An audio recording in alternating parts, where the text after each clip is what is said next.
I'm Jill Hollis, and I've been helped.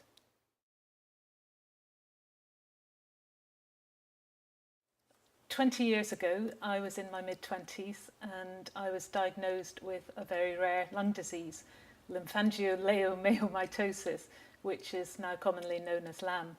And LAM attacks the lungs mainly. It slowly destroys lung tissue.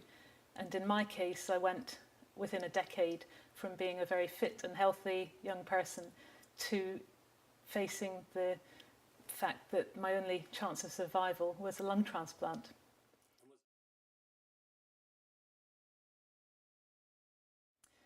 My deterioration was very gradual. In some ways that made it quite hard to accept. In other ways it was very easy because the disease progressed by slow attrition. Initially I was just a little breathless when I ran and did sport, but I slowly got to the point where even just having a conversation was difficult. I certainly couldn't have a conversation and do anything else at the same time that was physical. And so slowly my world was shrinking until it really became the four walls of my flat, and even walking around the flat was very difficult.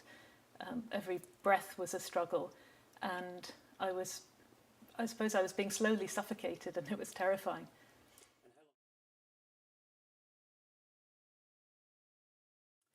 I went onto the list in July 2003, and I got the transplant in February 2004, and that's actually quite quick. But during that time, I was progressing very rapidly.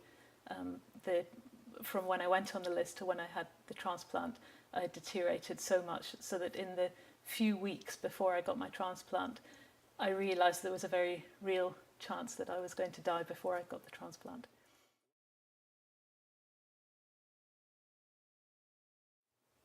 While I was waiting for the transplant, I think the emotional side was as difficult as the physical side. So physically I realised I was deteriorating, but that actually became very difficult, not just for me, but for my family around me, actually seeing that. So dealing psychologically with the fact that the transplant may not come in time was really terrifying. It's very scary. It was during winter, and I knew that if I had a bad cold, it wouldn't take much just to push me over the edge before a lung came in time.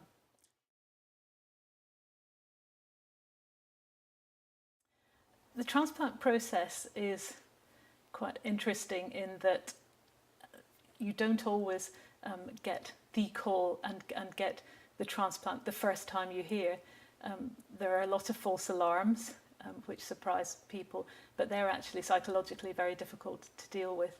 I was very lucky, I only had one false alarm, but a false alarm means going all the way down to the hospital, getting prepped up for transplant, and then being told that either the organs weren't good enough or that somebody else was ahead of you and they've been able to be transplanted that night. I got my call that turned out to be the actual call in February 2004, and initially I suppose I treated it as another false alarm, but it was my emotions were quite high at the time. Initially I took the call and I was very relaxed and composed, and then as soon as I started getting my things together and the ambulance arrived at the door, I realised I hardly breathe. I couldn't breathe very well anyway at that stage, but it was yes, your mind's really was all over the place, because you're thinking in one way, here's the chance that might save my life, and yet obviously it's a very risky operation as well.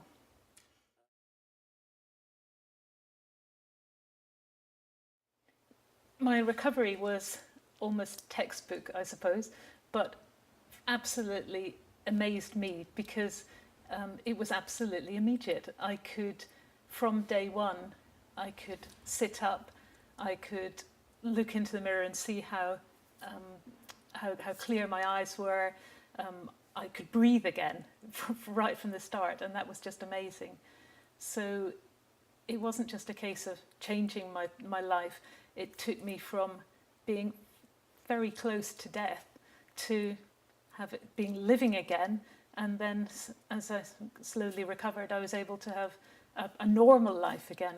So I was out walking outside for the first time in years.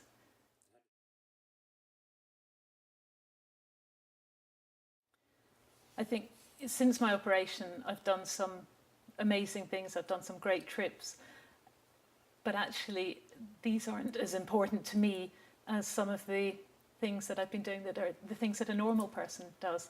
So being able to work again, being able to do my own shopping, being able to walk out to the cinema at night, to put on all my clothes myself again. It's these things, spending time with family, spending time with friends. That's what's really important, and that's how my life has changed. I'm able to do all that again. And I think that if you talk to any transplant recipient, they would say the same. After you've had a transplant, it's the most amazing gift, and I feel nothing but gratitude to my donor family and to the medics. But the other thing that struck me is that the question that families are asked about, do you know if your loved one would have wanted to donate organs, that question is often asked in a setting that is entirely inappropriate for them to make a proper decision. I mean, if somebody is facing the death of a loved one, they're not in a position to make any proactive decision, let alone one which is talking about organ donation, which at that point will not seem that relevant to them and their position, or it's not so much not relevant, but there are other things that are more important, and they really want to be coming to terms with their grief. And I think if you have the default position that is opt out, then that decision over whether someone wants to donate or not is made outside that setting. It's made in a more considered way, and I think that that's very important for people to have a chance to think about it, to talk about it, and make a decision rather than being asked right at that point, which is one of the most difficult points of someone's life, to try to make a decision.